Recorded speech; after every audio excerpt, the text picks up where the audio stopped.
What happened with Tommy Fleetwood? We thought this was his moment. We needed this to be his moment. Turns out it wasn't his moment. Also, open qualifying. Can you go and watch it? Yes. Should you? Definitely. So last week on the show, we had the most melancholic episode of Golf is Ruining My Life. Today, we might be about to have the most sad. I don't know how much of it you watched last night or where you got up to or where you went to bed or at what point you realised it wasn't going to happen for Tommy Fleetwood. Oh, Tommy! Did you wake up to those WhatsApps? I work all my golf WhatsApp groups.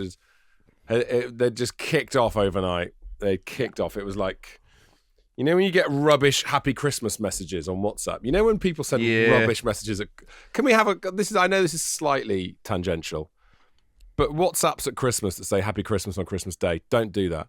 Stop it. No, right? the worst, Tom, the worst ones are, hi, Happy New Year's Eve, just getting in before the networks get busy at 7 p.m. God. Guys, also, no one cares. The networks don't get busy anymore. It's fine. They can cope with it. If you've been to a stadium recently, they're fine. It's not 2004. Exactly. But it was like that this morning, just waking up to a series of messages from people going, no, Tommy, oh my God, Tommy, no. And I was like, I didn't stay up because I thought he was going to win. I've watched it now this morning. And I thought he had it. So I thought I'd go to bed and wake up to a lovely little bit of Tommy Fleetwood winning his first PGA. And we all know the stats. He's like, 41 times he's been in the top 10? I think it is. Yeah, and he's not quite done it. What a weekend you've had. At one morning, you woke up to World War III kicking off. Yeah. And then the next morning, you woke up to Tommy Fleetwood losing. I stayed up to the bitter end to watch it. World War III? Really, well, yeah. Good stuff, man. I was all the way there until it wasn't that late. I think I went to bed at 11 or something. Yeah. But it was just the slow capitulation of a golfer I absolutely adore. And he came out the block slow, let's be honest. Yeah. It was the rot set in over holes 1 to 5 or whatever it was when he went 1 to 3. He got a cheeky little birdie in the mix. Yeah. Yeah. Bogey, birdie, bogey, I think. Tom, what did you think of it? How did you find watching it? What advice would you give Tommy Fleetwood? Oh, yeah. Oh, Tommy. Hi, it's Tom Price here from Britain's second biggest UK golf podcast. I just got a few things.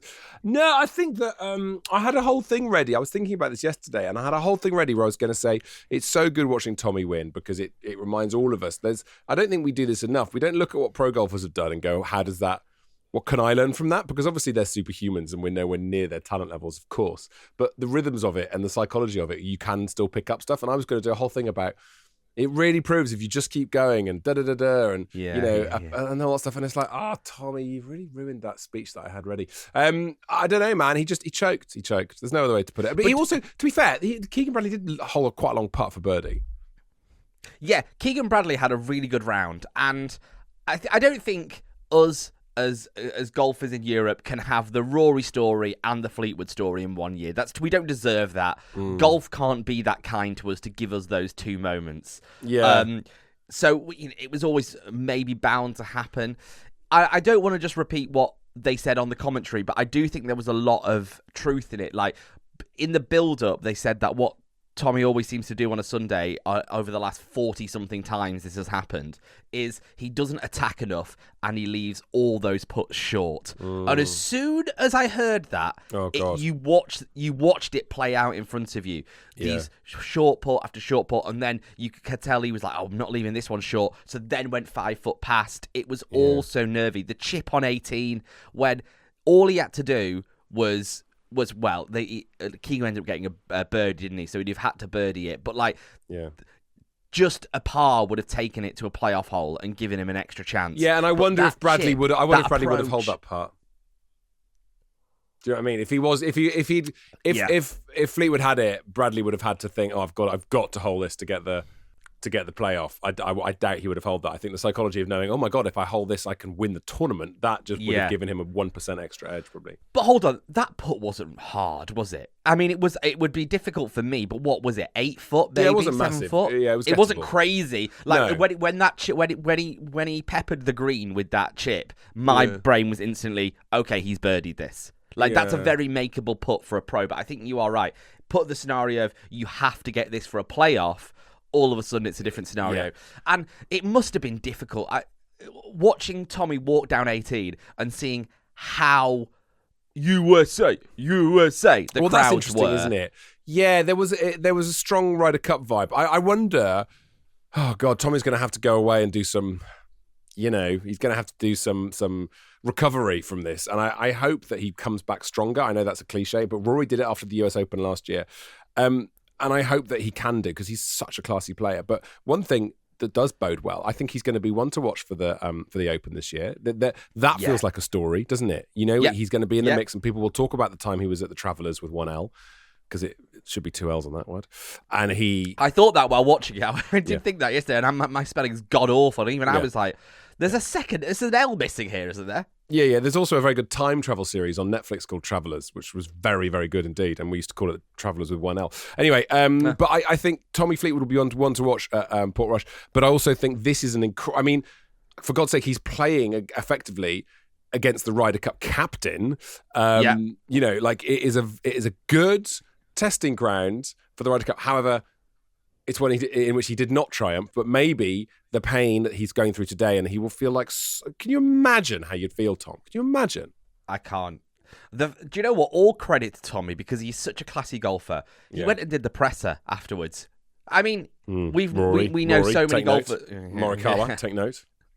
So many golfers wouldn't do that, especially after that defeat. So loads of golfers won't do it on a Friday if they've had a bad round, The fact that Tommy went to do that is such a classy move, and can you imagine? On one hand, you could just walk away and get in the car and not have to talk about it, and no one would judge you for that decision. We wouldn't sit here today, not that he cares, but no one would go, as if he didn't do the presser. Everyone would understand. Yeah, so you've got that option, you've got that get out of jail free card, and everyone would agree that was a decision you could more than happily make. And he went, no, I'm going to go and speak to the press. Yeah, but that's because he's classy. Tommy Fleetwood is classy, and that's why he's really popular. He's really popular in Europe because of the Ryder Cup.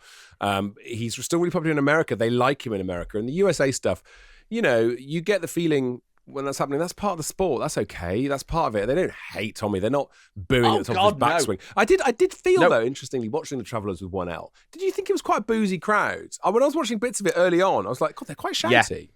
Yep, quite shouty. That was referenced in the commentary. I thought it was a really nice course as well. I thought the course was lovely. It had a bit of Augusta vibes every now and again, with the fairway sort of going down to the greens. It reinforced for me how much I didn't enjoy Oakmont as a golf course. Watching this, I was like, oh, this is lovely. This looks gorgeous. I sent you a screenshot of the leaderboard at one stage when Tommy was leading, and it was full of, like, McIlroy was there or thereabouts. He was like 4 shots off, but he was on that. That leaderboard in the bottom right-hand corner of the screen. Yeah. And Scheffler was there, obviously.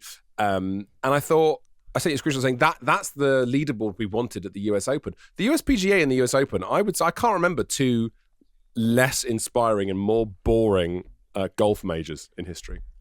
Yeah, I wouldn't disagree with that. I am quite glad, though, that it's brought JJ Spawn to our life, because on the shows when I didn't really know who he was, I was like, who's this journeyman? Never heard of him. And now I know much more about him, and we did a TikTok about him, talking about where he's come from, being a pro golfer in Canada and working his way up through Corn Ferry and losing his car during COVID, then getting it again. Learning all this about him, I really like him now. I think he's a really cool golfer, and I love that. I love that story. So I'm glad we saw JJ Spawn sort of come through. But you are right. That leaderboard yesterday was like, this is what we want from the majors.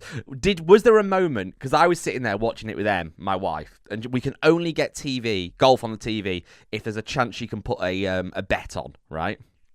Okay. So she'll be like, what should I put a bet on? I'll watch it, but I'll put a bet on. And I was like, this was just as we teed off. They teed off on Sunday, just as Tommy got going. Has Em got a problem? Oh yeah, Em needs help. Em needs help. When the fun stops, stop, mate. No, I totally understand that. No, but listen, if Em needs to have a £10 flutter to get me a whole evening of golf, I would happily fund that myself, if I'm honest. Yeah. It's worth the price for me to watch some golf. She said to me, what do you reckon? And I was like, what are you getting on Scheffler? Battling it back on Sunday. Because I just think there's a point now where you can't rule that guy out. Yeah, he was agreed. 7 shots behind something mental. And I sat there going, yeah, he could. He really could. What is going on with Scottie Scheffler at the moment? That guy, the scenes last week at the US Open where he was out on the range with his coach and the body language wasn't good with his coach and he was almost on the range as long as he'd been out on the course, which at the US Open is about 19 hours. And do you know what? It seems to me, Tom, the triumph of Scottie, which is a storyline we know from watching Full Swing, the triumph of Scottie has been getting this caddy, calming down, getting rid of the anger, thinking of I know he's a man of tremendous faith, and he's been much more centered, and he's won everything, and he's the best golfer since Tiger Woods. I think we can all agree that. Yeah, totally. And yet, I feel, I'm not saying the wheels are coming off in any sense. The wheels are clearly not coming off. He's still insanely brilliant, but I am seeing more of his anger than I ever have with Scottie. Aren't you? Yeah, definitely. It's anger over things that if I hit half the shots he went mental at, it would be insane. Because he will just be outside of everyone else's ball on the green and he will lose it. He'll go mental. Yeah, but he's showing it.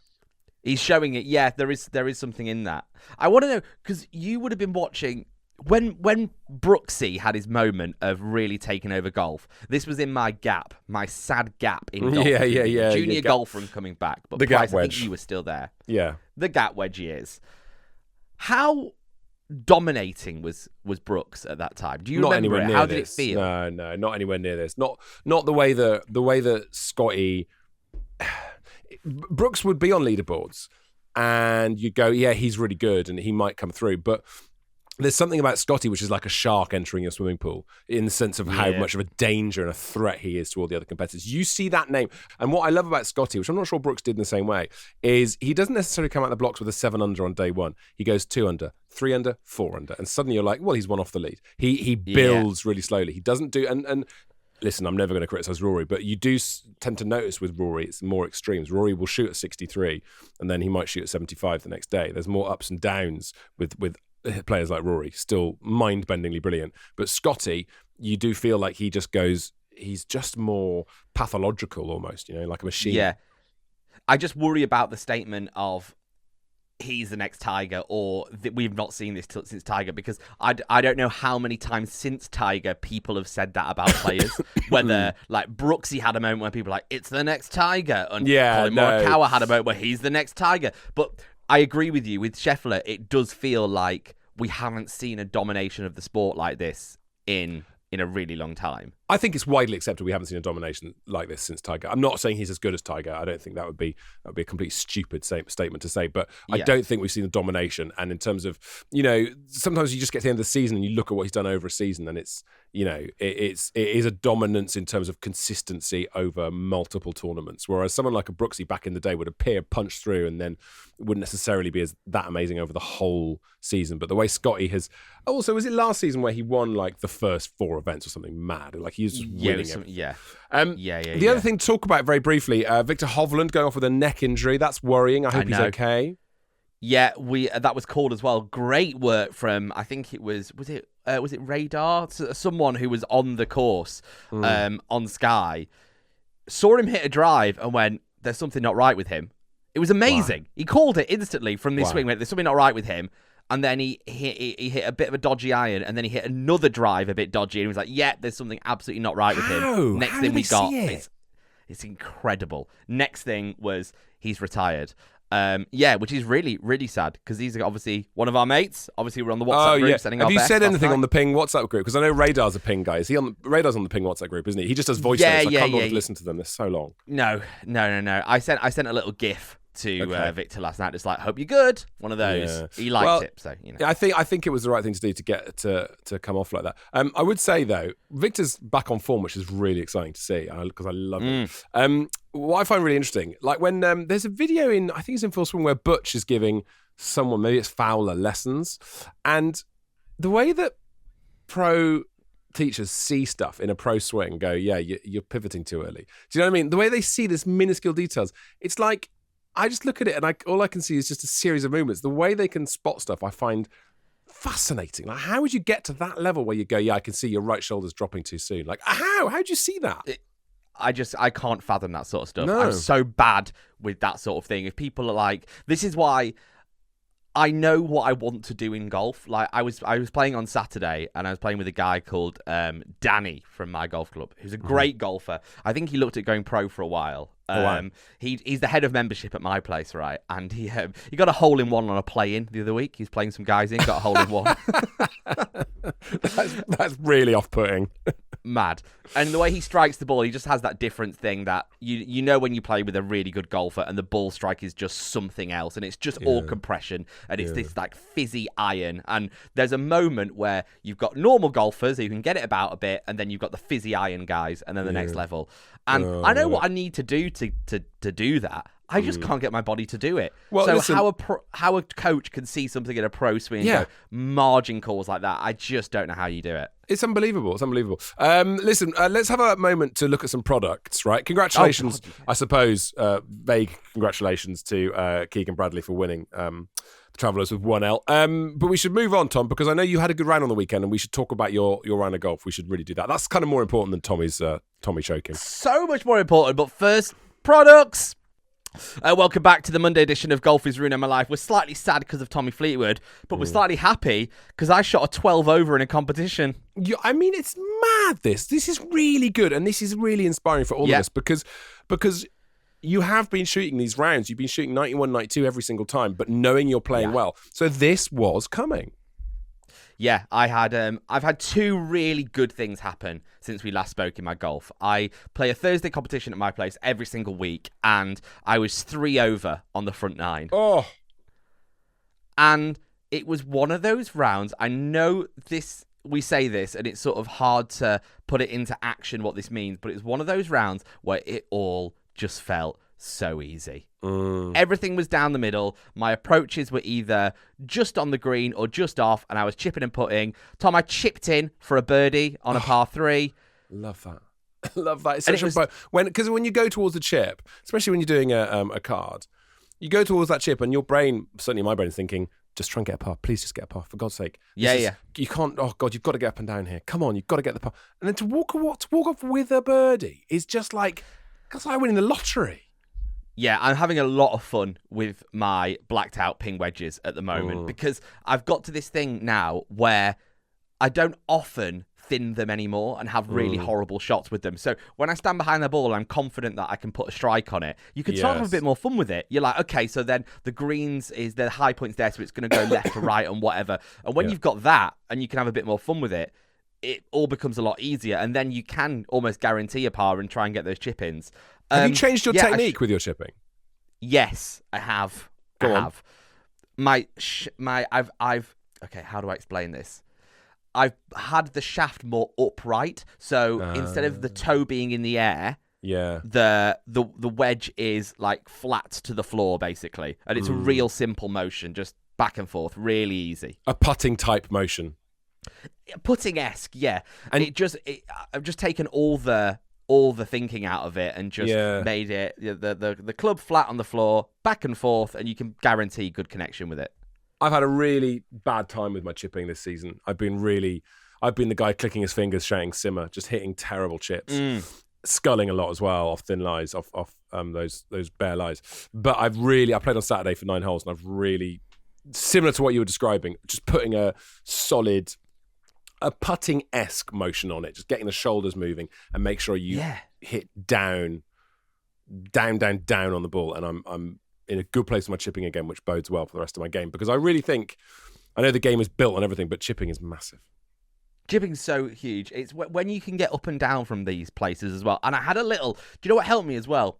I've done a lot of analysis of my rounds when I've shot like high 80s and low 90s. I've walked off and gone, how has this happened? I feel like I've played really well. And what came to the surface was that I'm really bad in bunkers. I would go in a bunker on a par 3, and instead of getting up and down or up and 2 putts, which with my handicap would still be 2 points in a Stableford round, I would walk away with a blob because I would knife it out the bunker. I wouldn't get out of the bunker. And I was playing with a guy called Alex to give me a really quick, simple bunker lesson, which is don't open the face up. Don't try and hit this massive flop shot with it. Just put your 58 degree in your hand, use the 58 degrees of loft, put it on your front foot, and just hit a normal chip shot. And he's like, you're not going to get it really near the pin, but guess what? You're going to be out the bunker and you're going to give yourself 2 putts. That's been a bit of a game changer. That's such good advice. Well, also, have you got the ping bunker or not? Did you get one?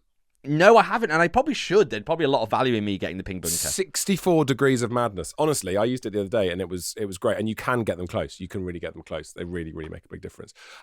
So bunker play makes a big difference. But what about your driving? Were you chickening out with the driver? Were you using the driver? I don't play driver. at the moment. I only play forward. That's why you've done that. That's why you've done it. Yeah. And it's more than good enough, because I'm really confident with my 7-wood off the deck, my 4-wood off the deck now, that even on long par 4s, I can still attack it and still go for it. So I had an 82, which put me top 10 in the event, which I was just like over the moon with. Yeah. I text you afterwards, and it's one of those rounds where it's one of my best rounds I've ever played at my golf course. And Amazing. I walked away going, when I had my 78, I walked away going, I couldn't have done any more, right? Yes, yeah. I walked away from my 82 going, there's 5 or 6 shots out there. Yes, this is it. This is the next bit, man. Welcome to the next chapter. You're going to come down. You're going to be a proper 7-8 handicapper now. This is what happens.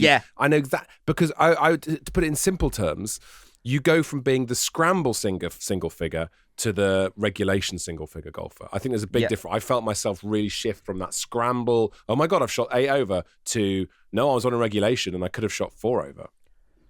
Now, I don't know how we address this, and I think a lot of us will feel this, or if they went through what I've gone through, would come to the same conclusion I've done. Mm-hmm. So I had this 82 on Thursday, and then I went and played something called Florida Scramble on Saturday. Have you heard of this format? No. What is that? Really cool format, really fun. 4 of you tee off. Yeah. You pick whoever's tee shot's best. Yeah. And everyone plays from that position, bar the person whose shot you've used. They just have the rest of the hole off? No. So then everyone takes the next shot. Yeah. Then whoever's shot you use on that next shot misses the shot after that, but the first person comes back in. Oh my God, that's so confusing. No, it's not. It's not. It's not. You just no, Tom. It's really easy, right? Okay, look at it at par 4. Yeah. You all tee off. 4 of you. 4 of you. You use my drive. Yeah. So on the approach shot to the green, I don't have a go. Sure. You have a go, and our other 2 mates have a go. Yeah. You put it on the green nearest. Yeah. On the first putt, you don't put, but I do, and the other 2 blokes do. So there's only ever 3 of you taking a shot, apart from the drives. Apart from the drives. Anyway, it's a Texas Scramble format. This is by the by. The point is, playing that round on Saturday and being behind the ball and having very little pressure. Yes. Because it didn't really matter. Yes. I hit some of the best golf shots I've ever hit in my whole life, and I had this realization where I am just really bad under any sort of pressure. 100% me. Hi, this is me speaking as well. I mean, this is why I had such a bad time golf-wise at the Centurion. I love the course, but the pressure I put on myself was absurd. But it's sort of occurring to me that so many golf formats like Florida Scramble and Aberdeen Steakhouse, or whatever it's called, and Stableford, which I'm not a huge fan of, they're all designed to take away the pressure. Right? They're all designed to take away the pressure. So but it's interesting. And then you play well when there's no pressure on. So it just makes you think, God, if I can change my relationship with the pressure, if I can change how I feel about that pressure, I could really break something down here. And I could really push on through to the next bit. If I can just sort out how I put myself under pressure, how I feel about it, and what I do in that situation, then I can really change my golf. I think the only thing we can all do is do it more, is play more medal golf, play more competitions, because I'm getting to the point now where having a card in my hand is becoming my default way of playing golf. Which is so good. All of a sudden, it starts to not feel like this big deal or this big moment where every shot counts, because this is also the issue when you get into the world of trying to break 80, right? Which is where I am. You often break 80, Tom, but that's my big thing, is to try and break 80 much more consistently. Mm-hmm. You stand on the tee and you go, there's not really much room for error here, because I don't have many shots across this whole round that I can play with. I have to be pretty much perfect every single time. And that is such a weight on your shoulders for 4.5 hours. That's what I really struggle with. Absurd. There's a really great snippet that I think is from a Rotella book where, I can't remember which pro it is, but someone talked about forgiving themselves in advance, which I thought was a really interesting snippet. Forgive yourself in advance for any mistakes you're about to make. It sounds like a prayer. Forgive us our trespasses and those who trespass against us. But so stand on that tee, picture the bad thing happening, which I know a lot of psychologists would say, don't do that. What are you doing? Why put that in your head? But a tremendous calm comes about if you say, yeah, I've just hit it on the beach. And it's fine. I let it go. Don't worry about it. It's fine. And it's not a who cares, because we all know, we talked about this before, as soon as you say who cares, the round of golf just falls apart. I want to care. I'm here to care about this thing. It's not a who cares. It's not that. It's I'm going to make mistakes. This game is littered with mistakes. Everyone makes mistakes. Golf is hard. It's all that. It's those sorts of feelings and those sorts of thoughts. Forgive yourself for doing that. And instantly the pressure comes off. It's not letting other people down. It's letting yourself down. And as soon as you take that pressure off, then you can really move on to the next level. Carefree, not careless. To once again quote the coach at Robert Porter's Park, great coach, who, by the way, is in Open qualifying today, as loads of golfers are up and down the country. Today is regional Open qualifying. So there are so many people that I know that are going out there right now and battling it out for a position in the Open in a couple of weeks' time. So this is regional. So 18 holes today will lead to final qualifying, I think, start of next week, where it's 36 holes back to back. We should find out where that's happening. We should go down and watch.